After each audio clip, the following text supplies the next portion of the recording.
All right, welcome back to another video. Today I'm changing out this hub bearing. It was making a roaring sound. We all know how that sounds. If you don't, I have a video that's describing that. But I already took it out, and the reason why I already took it out because I wanted to show y'all the easiest way to take it out or put it back in. Without further ado, let's get right into this. This is the 2011 Chevy Cruze with the 1.4 turbo, but all of them will be the same pretty much. This one has the RS package. The first thing I'm gonna do is I want to show y'all here when you knock that hub bearing out. I had to do the whole thing because of all the rust, but some of these steps you may not have to do. But that sensor, I had to knock it out from the back because it was so rusty. So make sure you don't hit that sensor. I just used a nice size sludge and knocked it right out. I tried to get it out the regular way, but I don't have a lift, so I had to do what I had to do. So make sure you don't hit that. Next, what we're gonna do, I'm gonna put the hub back in. And here's the new hub. Here's the bolt, and them are size 18 mil. So I'm not gonna waste time showing y'all that. All right, next I'm gonna put the CV axle back into the hub. All right, so if you had to take your strut off because it was simply rusty, then make sure you put your strut on. And that consists of a 18 mil.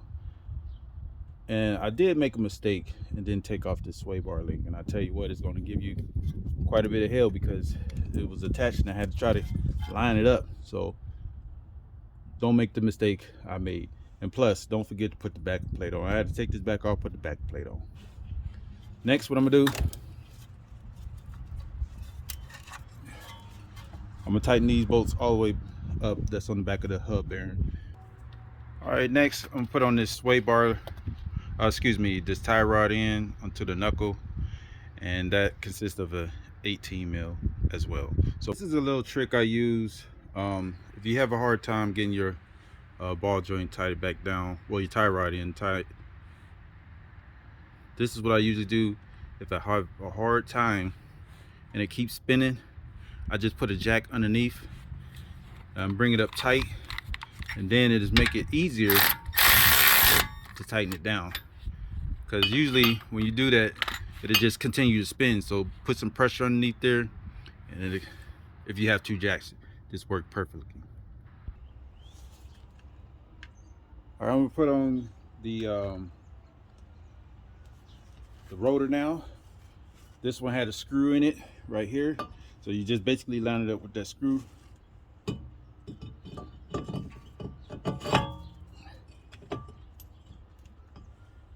I'm going to put some anti-seize on this so it doesn't get rusty again, because it was hard to get it out of there.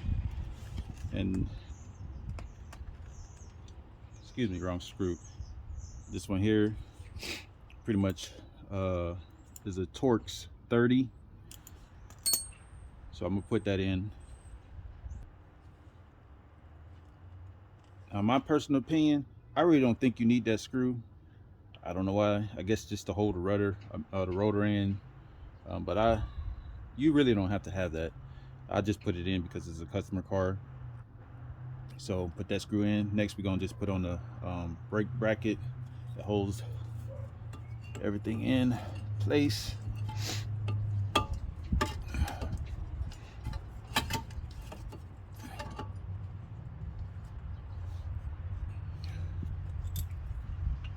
And those are also a size 18. All right, we're gonna put on the caliper. Now, when you take this off, to make it easier, you can just put a C-clamp here and push it in a little bit, and it'll allow it to come off just like this. Keep that in mind. All right, after that, you want to make sure you check all your bolts, make sure they're tight. And now you're gonna put your CV axle bolt back on.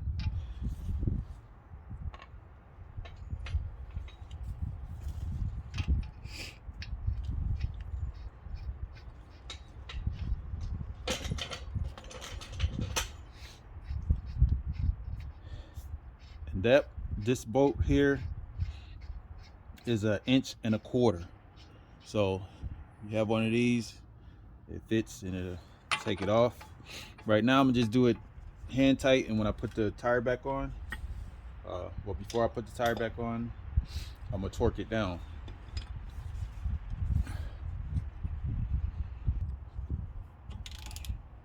But do this until it gets pretty hard. And then I'm gonna get my torque wrench. I'm gonna torque it down like it's supposed to be.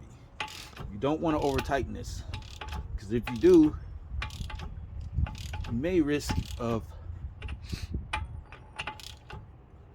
prematurely wearing out your hub bearing. You don't want to do that. All right, it's tight now. I'm gonna go get my torque wrench. I'm gonna torque it down. All right, so it's calling for 110 foot-pound, and that's exactly what I'm going to do. I already set the torque wrench. When you hear the click, that's when you stop. That's the click. One more time. That's all it takes. So this job is pretty much done. All I'm gonna do now is put some NICs on these studs and put the tire back on. I'm gonna test drive it, and that should be it. But if this was helpful, please like and subscribe. Forgive me for the dog. That's my neighbor dog. Ain't nothing I can do about that. But I will be test driving it, and if you want to see the bonus footage, just stay tuned. So I'm test driving the vehicle, and I hear no roaring noises or grinding noises. This is about the speed it would start making a noise. Let's try to get up to 40. Nothing. No noise whatsoever. Now it's running like it's supposed to. So if you hear that grinding noise, this one was on the driver's side, and it started kind of like at 15, but the sound increased as the vehicle increased in speed. So, and at 70, it was really roaring. So if this was helpful, please like and subscribe. Thanks for watching. Y'all have a good day.